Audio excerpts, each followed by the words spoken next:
I'm Furaha Asani, and I'm the research lead at Pervasive Media Studio.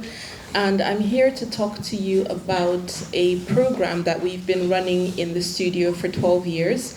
It's called Playable City. So that's my case study that I'm presenting. But I thought that perhaps an efficient way to talk about the work would be, first of all, to present a little bit about the work's home, which is where I'm based, in the Watershed in Bristol. And the Watershed is a cinema that has been open in Bristol city space for 42 years.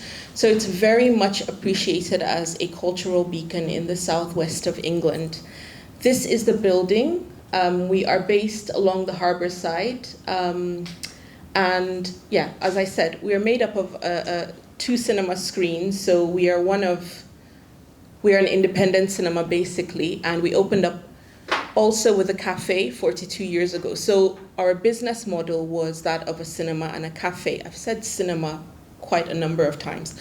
But a couple of decades ago, the person who is currently our CEO, Dr. Claire Reddington, she was the creative director back then, and together with a couple of academics and workers from Hewlett-Packard, so there was a Hewlett-Packard HP base in Bristol, they started having conversations about the fact that creative technology was becoming pervasive and that they wanted to have a base, an R&D base in Bristol city centre.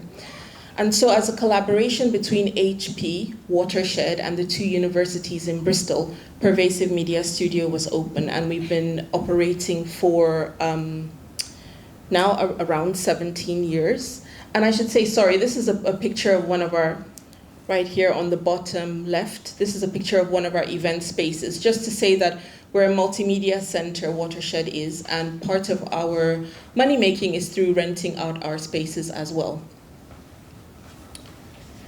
I thought that I would include a photo that shows what the building looked like. This is from the early 20th century, and I'm doing this with intention. I will explain a little bit further down the line. But these 2 images are actually of the same part of the building, just from different angles. So this, I believe, the top one was taken in the early 20th century when one of the royals visited Bristol. And then the bottom part of the building, just showing where we have linked 2 of the buildings together. So the building itself is 200 years old, and we know that it was built as a factory storehouse that mainly stored sugar. I'm raising this again for a point that I will come back to further down the line. So Pervasive Media Studio, and this is just a photo of one of the spaces within our studio. We are made up of, depending on how you count, 13 to 16 staff members. We're literally based in the Watershed building, and we have a vibrant community of 20 creative residents. And how we define our residents are made up of a mixture of artists and actors and academics, and we have people who have won awards. And once you apply to become a resident, we say that you're a resident for life, and you have free access to this space. So it's an open space with 50 hot desks, so staff members as well, we hot desk. And it's just been operating like this as a creative community of practice for the past nearly 2 decades now. So as I said, we offer space to our residents. We are a group of creative producers with quite a varied skill set amongst staff team members. And our main focus is responsible innovation in creative technology. And if you ask any one of us to define creative technology, we always have different definitions of it. But I would say that that kind of encompasses everything to do with extended reality. And right now we're also very much interested in climate action. So we have done a couple of inquiries into deepening our thinking on how to combine creative technology with climate action. I don't have any answers for you because there's a number of us that feel like those 2 things are antithetical. So, part of being a community of practice that tries to hold ourselves accountable and that purports to be part of a wider research landscape that is devoted towards responsible innovation means that we need to be honest about the fact that we don't always have the answers. Can I just quickly check, is there anyone here who's photosensitive? Just making sure that okay. Just because there's a GIF on the next slide that has some shining lights. Okay, so at the same time, of the studio starting was really when Watershed was thinking around models of research and how to make money to pay for salaries of people that were based in the studio. And luckily, because the studio itself, as I've explained, is an experiment and a successful collaboration between Watershed and the two universities in Bristol, we have been able to, over the past nearly 2 decades, get funding by being written into proposals together with universities. And in 2009, one of the projects that was undertaken by the studio was called Play Sandbox. And the underpinnings of that project were that at that point in time, this studio community was discussing how a lot of the playful interventions for children don't actually consult any children at all. And so they recruited children, a number of children, mostly made up of children of staff members, to come in as coaches. And these children worked with the staff members and with academics to think about what play is. And this is my boss's little boy, and actually it's so interesting because this is from 2009 and now he's a 3rd year in university, so it just kind of tells us, that this work has been going on for quite a while.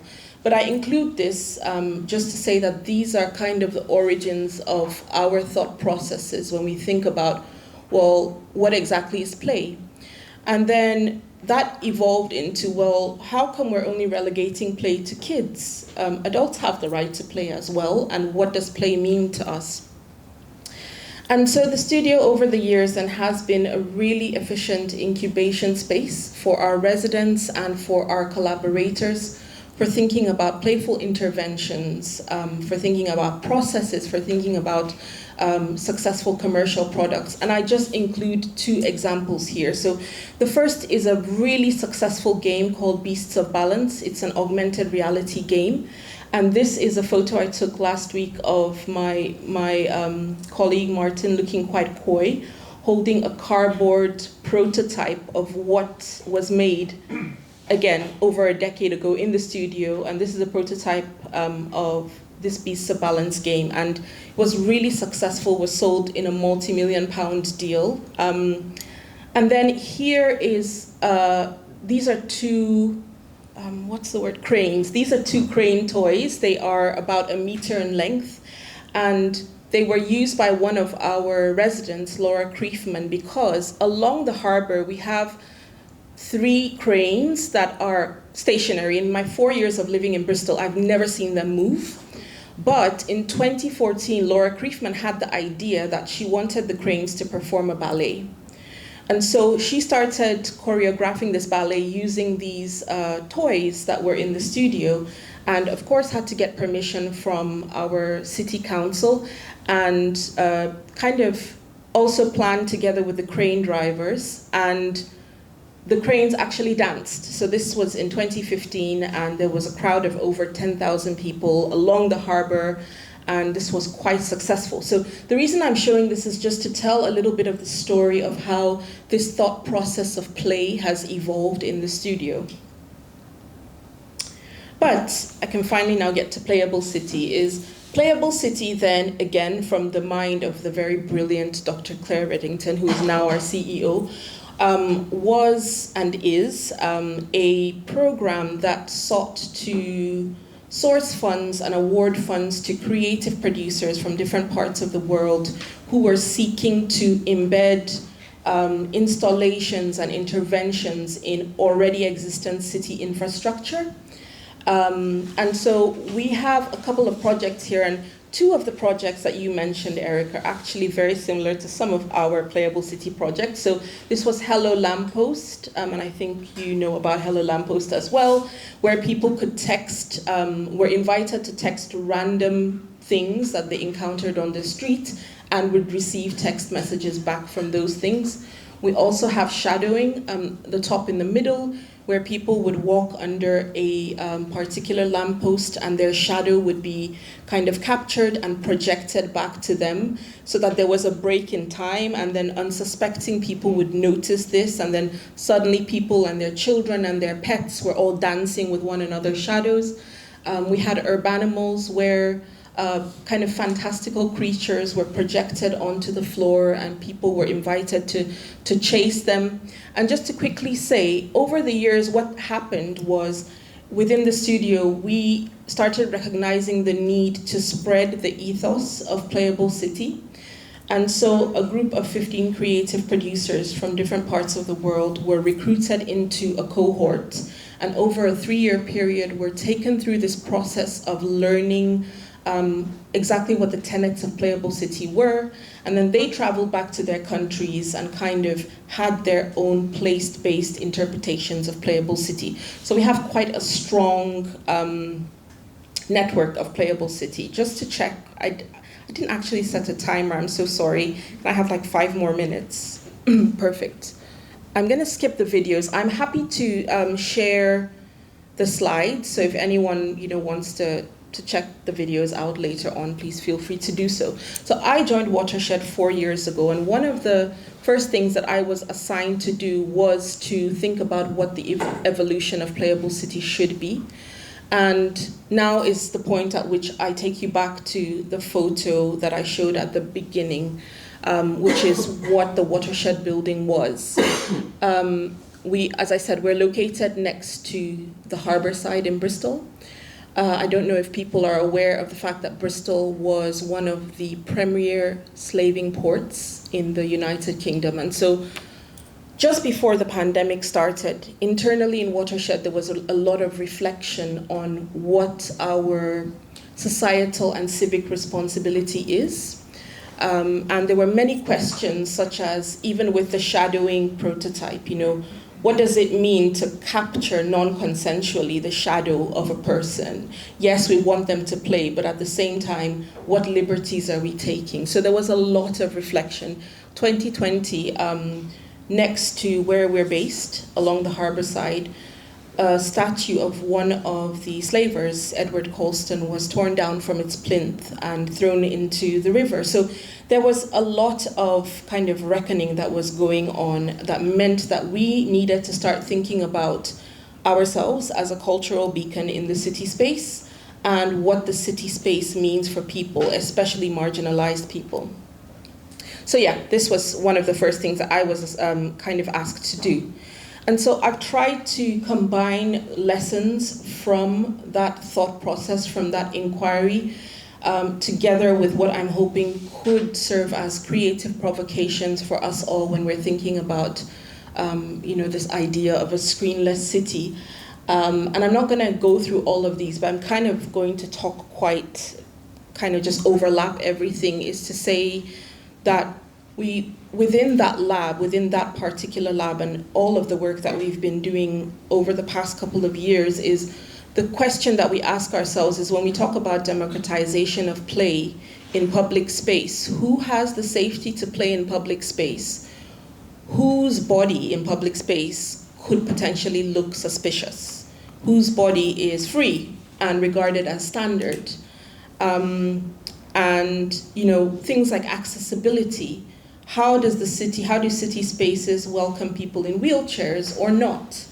And I think just because this feels really cozy, I will share this, is that of course all of our thought processes behind these points were infused and embedded with our personal perspectives. But when I was running this inquiry, I myself, and the reason I raised earlier that I'm very much invested in migrants' rights, is I myself was at the end of a 2-year court case in the UK because I was fighting against deportation, and I had lost my academic career. And literally, when I was holding that lab, I got a call from my lawyer to say, hey, we got your visa.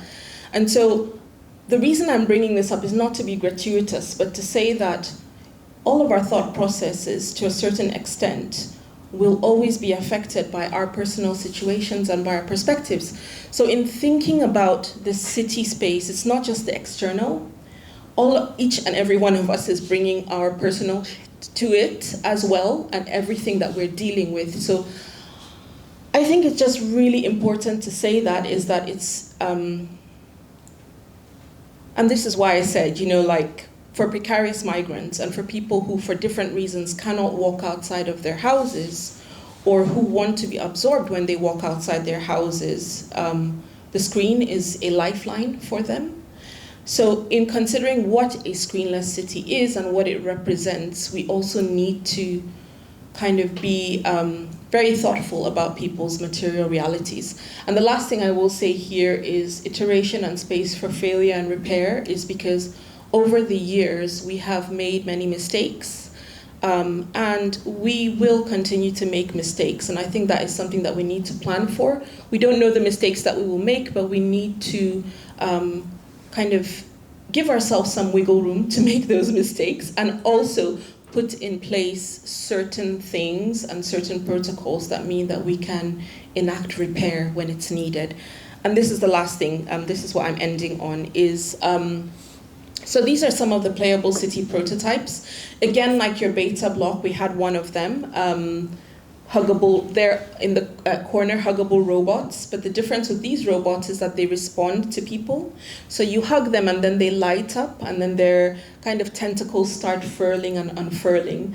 And I'm just gonna play a really quick video. Oh, that was a photo that we took of some young people playing on the Street Pixels installation, and what was really cute about it is that they took some time, but then they figured out how to play Twinkle Twinkle Little Star. So it was just really lovely to see. It's so interesting to see how people, interact with different playful installations in their own ways. So thank you for bearing with me. I'm just going to quickly play the video if it plays.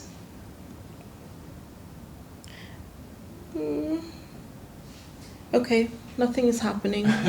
So let's just leave it at that. But I'm happy, as I said, to circulate the slides, and the links are embedded in the slides. So I'm happy to answer any questions. I hope I've not made people feel too uncomfortable with the information that I've given, but I did feel like it was important for me to be real with you all and to say this is not just theory. A lot of this thinking has come from not just mine, but lived experiences and observations of a number of colleagues that I work with. So thank you very much for your generosity of time, and I'm happy to answer any questions.